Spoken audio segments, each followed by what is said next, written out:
I came to the UK 20 years ago once I finished my degree.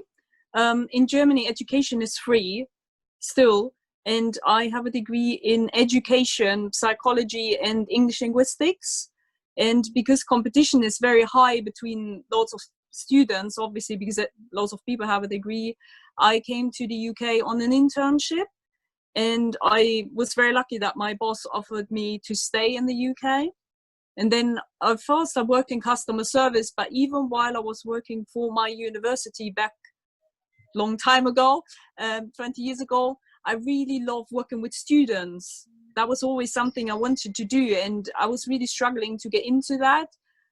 So I worked in customer service for a bit, about 5 years, and then I managed to get a role in a further education college, where I originally worked as just on the front desk and a reception, but then I qualified as a career coach, and then ended up running the international office in that college. And when I left, I joined UEL 5 years ago, and I joined the careers team. Even though I don't work as a career coach, I found, because I know what my colleagues are doing, because I've done that myself, it's much easier for me to give them the right support.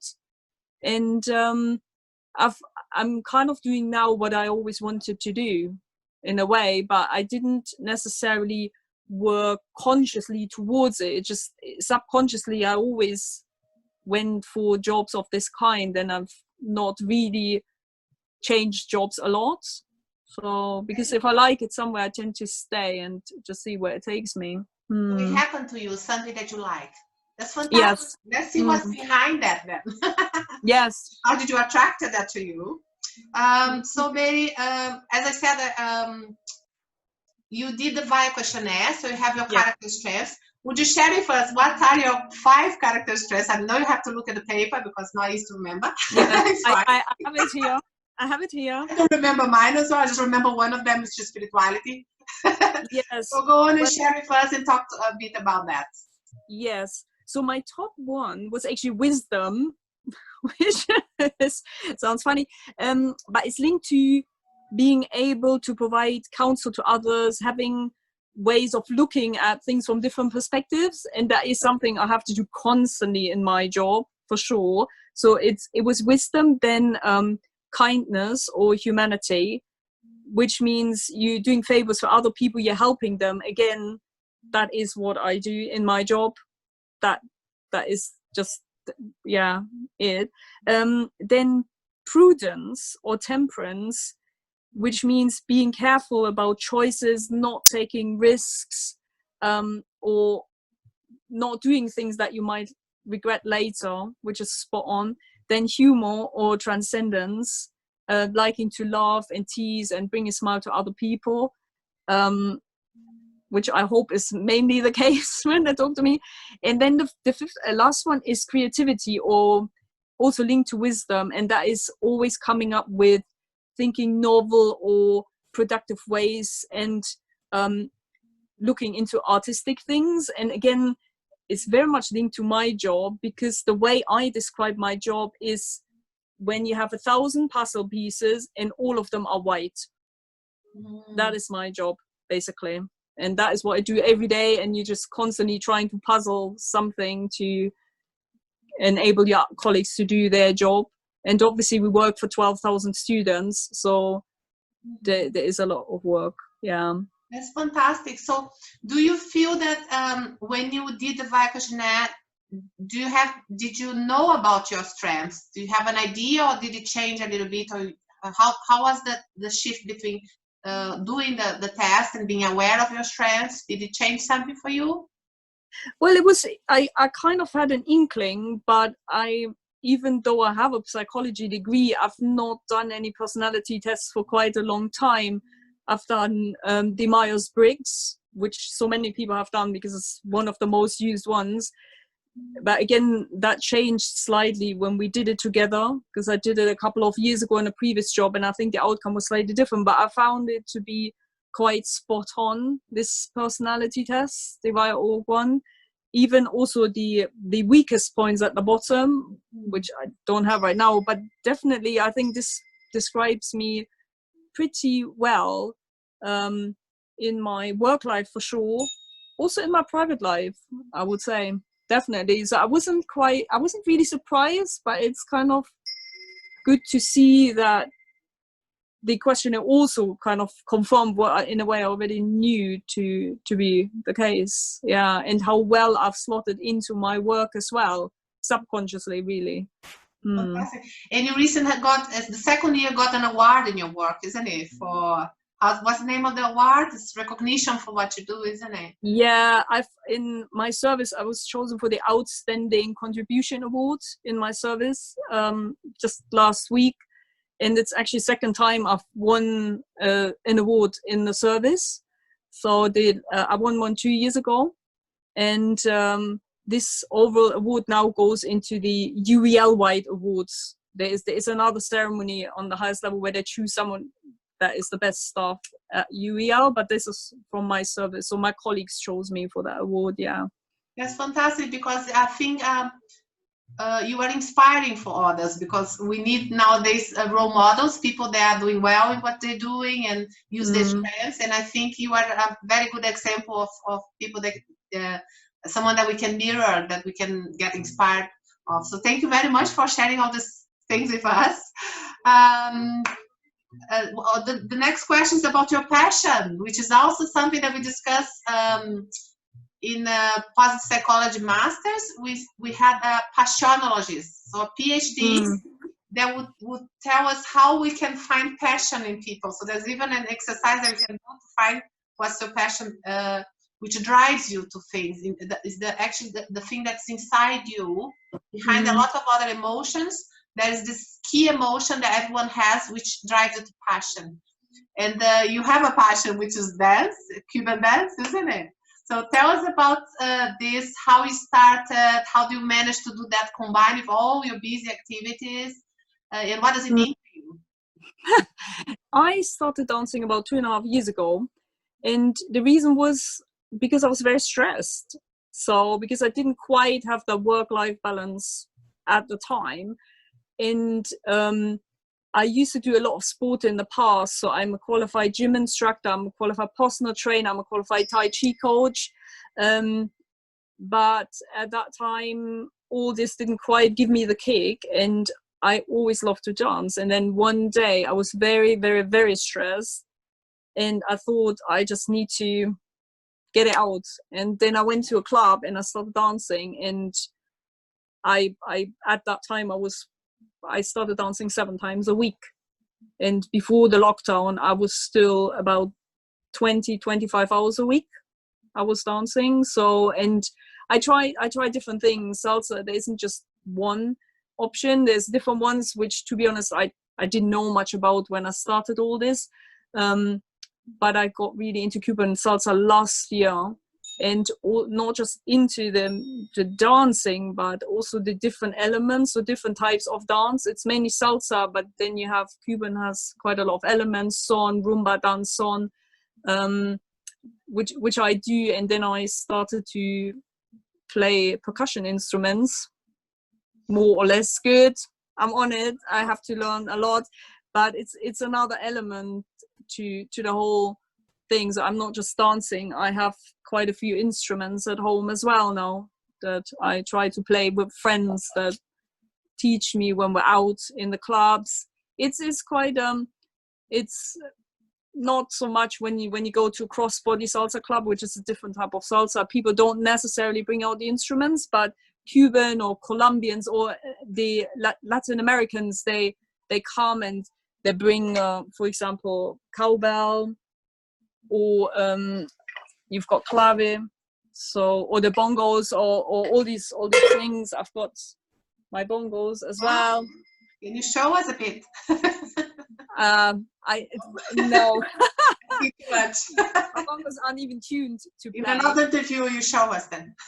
So and I play along with my friends.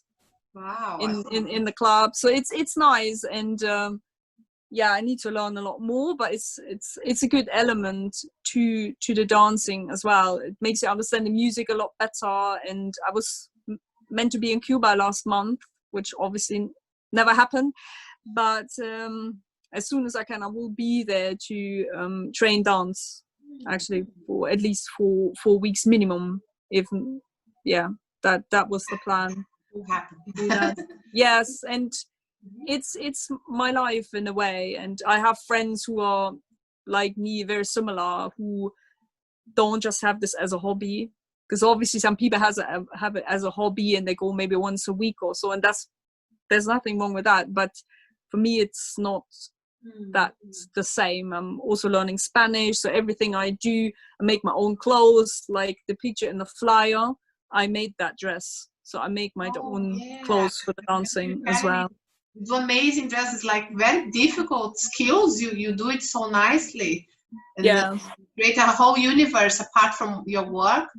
So what does it mean to you, this passion? What does it mean to you to have the opportunity of practice this Cuban dance, which is your practice, is your passion?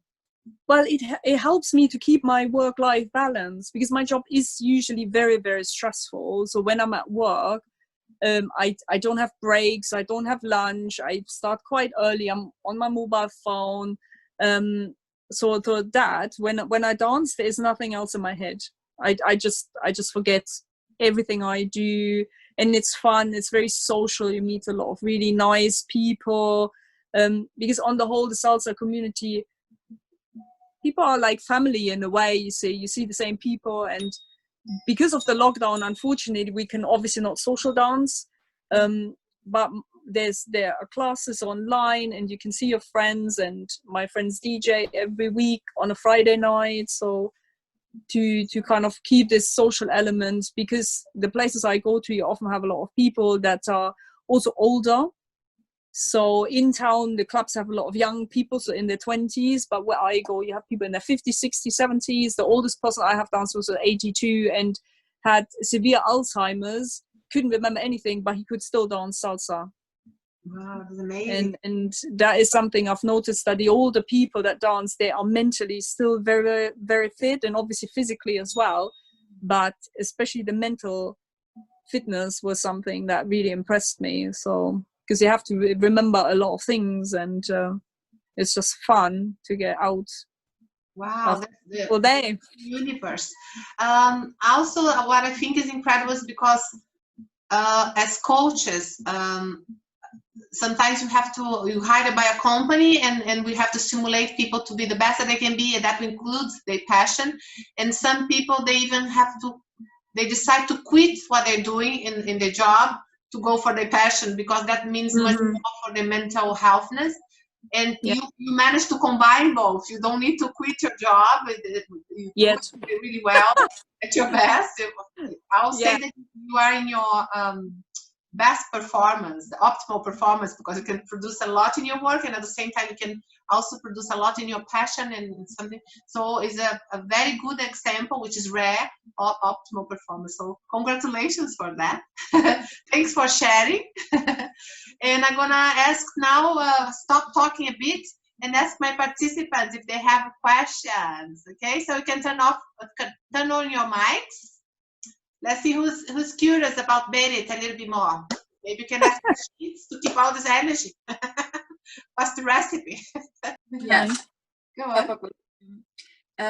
I would like to know, how can you bring your creativity when you feel like dismotivated at work? You don't feel like not very enthusiastic when you are through a hard time.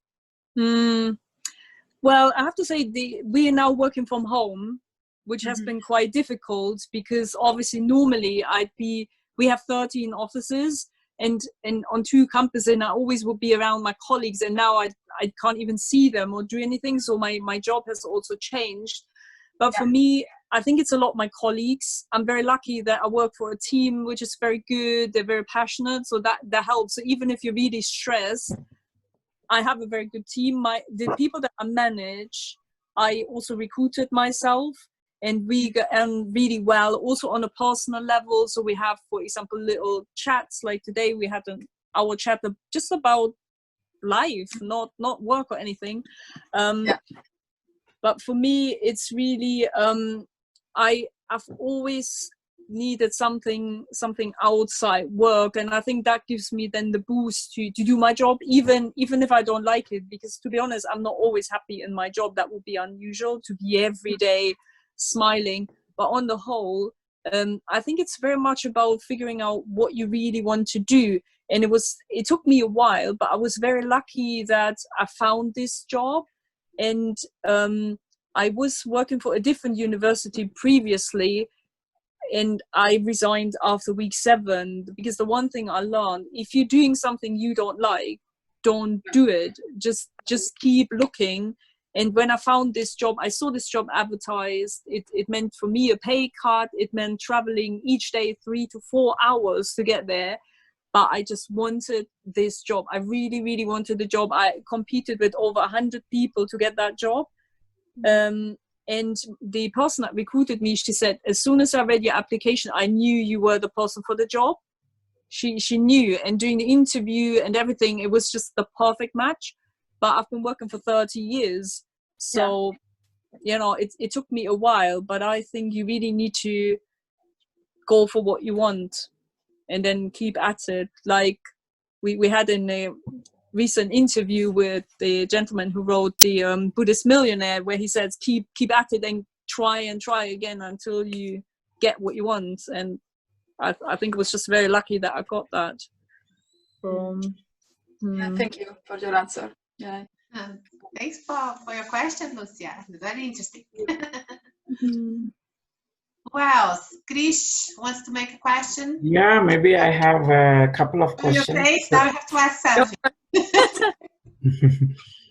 Yeah, first of all, it's very inspiring the way you balance your time and the way you you do so many things in parallel. So I have a couple of questions. First of all, how do you manage time, in the sense how much time you sleep, and what is your kind of daily schedule? Because I always find it very difficult to accommodate time for all of these things. That's one thing. And the other thing is, so in doing all these things, sometimes don't you feel lonely? I'm not sure if that is the case, but so that's another question I have. Yeah, it's a very good question. So the first question, I'm a very structured person by nature. I've always been very, very structured in what I do. It's probably the way I was brought up. I was brought up in East Germany. So, and it's a communist and socialist country. So back then it was very restricted as to what we were allowed to do and not. So I think it's ingrained in my system. And now, for example, now during lockdown, I get up at 7, I go to the park for a walk, then I come home, I work 9 to 5. I have my meetings in my diary, and then after work, I do yoga with Vivian, I do Tai Chi, I do some salsa, then I go for a walk. I think it's just trying to be quite organized. And in my job, I have to be, because I'm also looking after the chief operating officer's diary, which is very crazy. So I need to be organized for him and me. And I also look after the diary of the director of our service, and I organize lots of meetings. So for me, it's just so ingrained. And I think if you write yourself a schedule and you stick to it, that's pretty much the only way. And I do that in work. With regards to loneliness, my job is quite lonely because only I do what I do. And even though I have a team of 3 staff, they don't do what I do. They can do certain elements, but not the majority. So in a way, you're right, I don't really feel lonely, but I am alone in what I do. The passions is not too bad, because there are a lot of people who are like me, and I have a lot of friends who are like me. So, and even during lockdown that we can't be together as such, we spend a lot of time on house party, Zoom, WhatsApp, we speak, we have our groups, and we exchange pictures and videos, and so there is a family feel to it. And obviously now that we can see friends in the park, I have seen my salsa people for the past 2 weekends, and even though we can't dance, but we can be together, and so that really is good. So I don't really feel lonely there, I have to say. Not really. Thank you. Thanks for that insight. Berit, what is your job nature? I didn't listen to that first. I'm the executive officer for the Center for Student Success, which is the careers service, and so careers, employability, mentoring.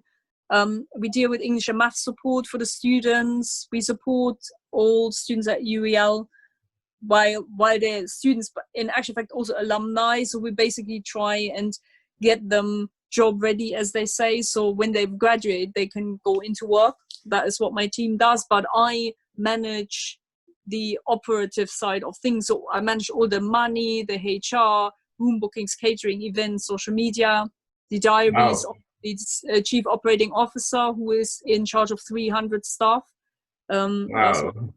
That's amazing. It's like, I mean, I feel like having a training day with you. It was nice to listen, Berit. I lived in Mexico for a couple of years, and obviously there's loads of Cubans there. So, you know, you go out on a Sunday in the neighborhood, and it almost made me cry now, because I miss it a lot these days. You know, the feeling is a lot more, like you said, about the old person, and it's in their blood, and especially the old Cubans, when you go out and it's just something, it gives you shivers. It's something else, right?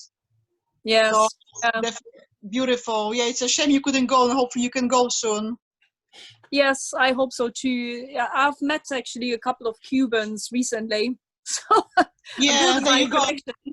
The energy, is there for you. Yeah, definitely. Yeah, Cuba reminds me of the current times as well. When the whole world was struggling, Cuba was the country who was going out and reaching out to the people and helping, right? Yeah, true. Yes. So amazing. Yes. I always wanted to go there. Maybe sometime, Berit, with you, we all will go. All together as a group, yes. Yeah, no, I will definitely. I wanted to ask, did you have a dream job while growing up, or did you have a plan before coming to the UK and, you know, finding this job that was made for you?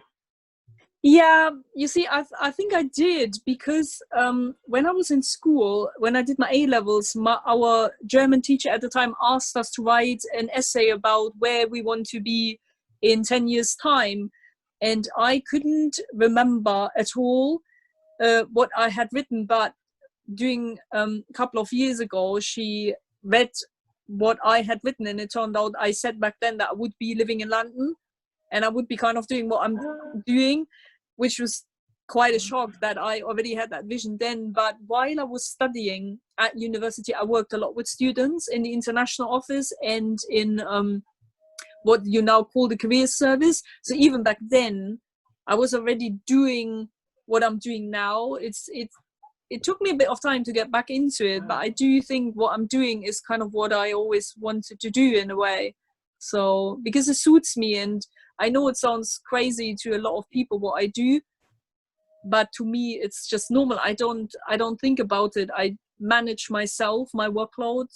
My colleagues don't check what I do. They say they need this, and I will just sort it out. So that's always been kind of what I've done in all my jobs through the years. But it's not that I'm actively focused on that goal in a way. And obviously I've done some qualifications, I've managed my qualification and things like that as well to get the theoretical knowledge, but on the whole I think I do what I want to do. Yeah, for sure. Yeah. Great, fantastic. Last question, Karen. I know you're sharpening up to make this question. Just to show your face and then make the question. Well, what can I say? It's about time management. And the opposite than you. I think, I don't know if it's a cultural stuff, but I'm trying. Well, unlike South America, Peruvian, so we're not really organized, I have to say. Something that I've been trying to deal with. Well, when I heard what you're saying about how super extra organized and successful you are no, I'm quite jealous. And also, I have to say, I don't know if you could share some strategies how to improve the I mean, how you could get more organized with the stuff in terms of like studying, working, and be able to do things that make you feel more enrichable. Yeah, I think it's, to be honest, it's relatively simple things. It's for work, obviously I use my Outlook diary and everything is there, but for example, I have color coded things. So if it's a meeting, it's in red, or if I need to do something, I pop it in the diary. I think the main thing is, it's all great to have a plan, but you need to stick to the plan. And I think that is what's very difficult. But during lockdown, I'm a lot more organized as well. I get up at 7 o'clock and go for a walk in the park and then come back. And I put it in my mobile phone diary as well. So I don't actually have a big planner. If we do a big project at work, for example, then I have an Excel spreadsheet and I write everything down in my planner out. I did a Prince 2 qualification as well at work, which is a project management qualification. But it's very, very, very big for huge projects, which I don't really handle. I think it's about making a plan and sticking to the plan, and the sticking to it is usually the problem, because making the plan, I don't think is the problem. To just look at how you organize yourself, it's just doing it and making sure nothing else kind of waylays you, which, to be honest, in my job I always have a plan and then 5,000 other things happen, but you need to be able to then go back to the plan. So it's quite basic. Have a plan, have a list, or really simple list. It's not anything too crazy. I have a big whiteboard in my office that I write things on, but it's quite basic stuff. It's a training thing. As Eve said, you have to do it for a prolonged period of time, and if you do it every day, all of a sudden it's normal to do certain things in certain ways. Interesting. What you say, that you have to discipline, you have to stick to the plan. It looks like grit, because what is grit? Grit is, you're saying, a lot of things happen, but you have to stick to that thing. And grit is exactly that. They even did the graph about that. There's a line that goes like this and then goes twisted, Yes. and then you get to the ending point. So that's grit. No matter what happened, you get to the ending point. So it looks like you have a lot of grit. Yeah. Fantastic. Thanks for inspiring. So it was even more inspiring than I thought. I think everybody absolutely. It's really it's nice so to hear like that from you, to be honest. Like you're able to have done a lot of things, and as Vivian said, it gives you a lot of inspiration. Like everybody has something that wants to do, but when you see someone that is doing it, you feel a little bit more like kind of confident that it is possible. As you say, I mean, sometimes everybody has ideas, but as you say, it's just like the fact that you have to do it. But that's that key point as well, how to do that. Yes. I think it's, if you really want to do something, do it. It's the same with everything. My salsa, when I started, I was terrible. Oh my God, I was really bad. But I was lucky to meet the right people that push me. And even though I'm not good, but they know if I really want it, I'm gonna get it, because I'm happy to work hard to get there. You see, I'm happy to put the effort in to be good. And it's not about competition, because I don't actually like to compete with other people, but I compete with myself. I'm thinking, this is me now and this is where I want to be, and then I just push myself to be that way, however long it takes. So it's that's the thing. You see, what I got in my first year at university with one of the teachers, she said, "It's a learning curve." Yes. So that's how they use the philosophy at the university. They don't compare the amount of things with each other, but compare with yourself, how much you learn from your start to the point that you get. Yes, exactly. That's exactly what it is. Yeah. Nice. Very inspiring, Berit. Thank you very much. I mean, you have to go for your class now, isn't it? 5 minutes, so I promise to let you go when it's 5:02.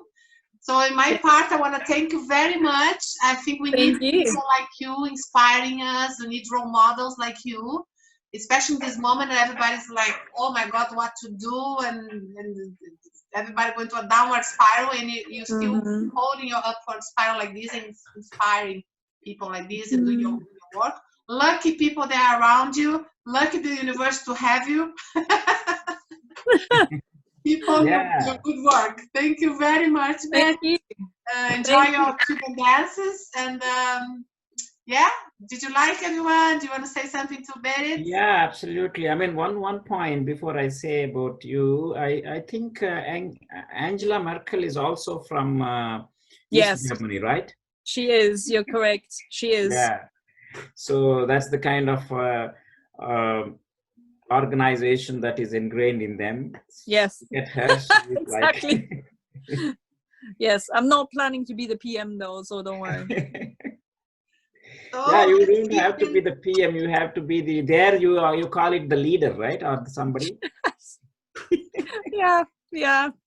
So let's keep them organized like Berit, inspired like Berit. I believe everybody has done something at the same way. Like obviously, in a different way, it's gonna give you such inspiration because it's like that. We are complement. Not everybody has the same skill stuff, but there are other things that they could give us to reach us. As Daniel Namkai said, we all brothers and sisters. Namaste. Namaste. Exactly. Berit, go for your dance. I know we are all excited now. We all want more from you. Next time.